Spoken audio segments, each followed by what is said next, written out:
Teori yang pertama yaitu teori dari Harold Lasswell. Siapa mengatakan apa dengan media apa kepada siapa dan menghasilkan efek apa. Teori yang kedua adalah teori yang dikembangkan oleh ilmuwan asal Amerika Serikat yang bernama John D. Watson. Ia mengatakan bahwa ada kaitan antara stimulus dan respons pada perilaku manusia. Jika seseorang menerima stimulus, maka akan dapat diprediksi reaksi apa yang akan ditimbulkan oleh orang tersebut. Teori informatif yaitu teori yang dikembangkan oleh Shannon and Weaver, yaitu teori yang menitik beratkan pada komunikasi sebagai transmisi pesan dan bagaimana transmitter menggunakan media dalam berkomunikasi. Keempat adalah teori komunikasi humanisme yang dikembangkan oleh McNeil. Teori ini lebih menekankan pada pembagian pengawasan dan tanggung jawab bersama peserta didik dengan harapan peserta didik dapat menyelesaikan diri pada masyarakat. Yang kelima ini adalah teori yang tidak terdengar asing di telinga amat komunikasi, yaitu teori agenda setting. Teori ini dikembangkan oleh McCombs and Shaw. Dia menyatakan bahwa jika media memberikan tekanan pada suatu peristiwa, maka media tersebut akan mempengaruhi publik, sehingga publik menganggap peristiwa tersebut penting. Teori yang keenam ini adalah teori use and gratification yang dikembangkan oleh Bloomer and Katz. Di sini Bloomer and Katz menekankan bahwa pemirsa adalah orang yang paling berperan aktif dalam memilih media yang mana akan digunakan. Teori yang paling gampang dimengerti dan paling banyak diketahui oleh mahasiswa komunikasi yaitu teori nativisme. Teori ini mengatakan bahwa manusia adalah satu-satunya makhluk hidup yang dapat melakukan komunikasi. Teori selanjutnya yaitu teori ke-8 adalah teori konstruktivisme oleh Piaget and Vygotsky, yaitu dia mengatakan bahwa manusia selalu memiliki perspektif tersendiri terhadap suatu kenyataan. Teori yang ke-9 yaitu teori kognitivisme mengatakan bahwa manusia belajar disebabkan oleh kemampuan menafsirkan peristiwa atau kejadian yang sedang terjadi di dalam lingkungannya.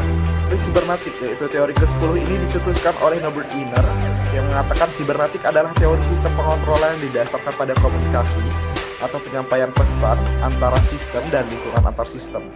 Teori ke-11 adalah teori yang disampaikan oleh Maguire yaitu teori inokulasi yang ia adaptasi dari peristiwa medis. Orang yang tidak memiliki informasi mengenai suatu hal, maka ia akan lebih mudah untuk dipersuasi atau dibujuk. Teori ke-12 adalah teori yang disampaikan oleh Sandra Ball dan Melvin Devler, yaitu teori ketergantungan.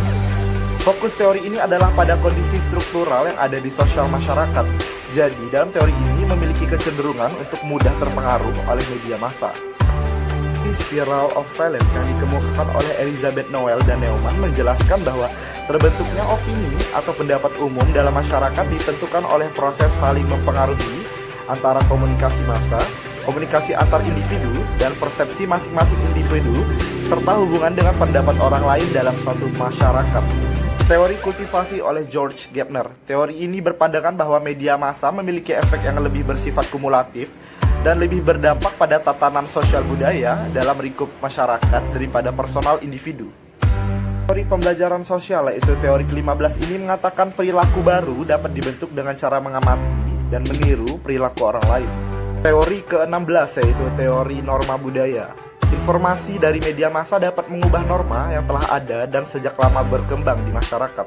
Teori dependensi efek komunikasi massa, yaitu teori ini menganggap bahwa kepercayaan individu kepada media akan berkembang jika kebutuhan informasional yang tidak didapat ditemukan dalam pengalaman langsung terpenuhi. Teori ke-18 yaitu teori pengharapan nilai. Ya, teori ini mungkin tidak terdengar asing lagi karena perilaku seseorang terhadap segmen-segmen media dapat ditentukan dari evaluasi dan perspektif mereka terhadap media tersebut. Teori dari Eric Berne yaitu teori ke-19 bernama teori transaksional. Teori ini merupakan pendekatan dari psikoterapi yang menekankan hubungan interaksional. Analisis yang dilakukan bertujuan untuk mengetahui tingkat keefektifan komunikasi yang terbentuk antar individu. Teori ke-20 yaitu teori yang disampaikan oleh Harding and Wood yaitu teori sikap atau standpoint.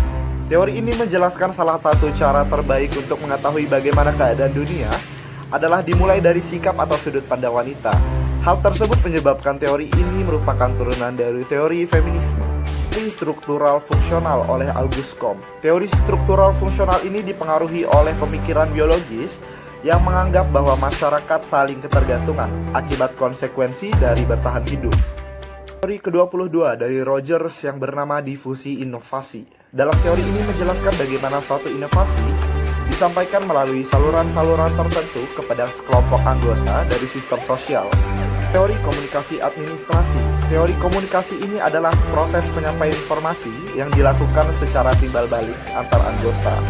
Teori classical conditioning, yaitu teori yang mengatakan bahwa belajar merupakan suatu proses perubahan yang terjadi karena adanya syarat atau condition.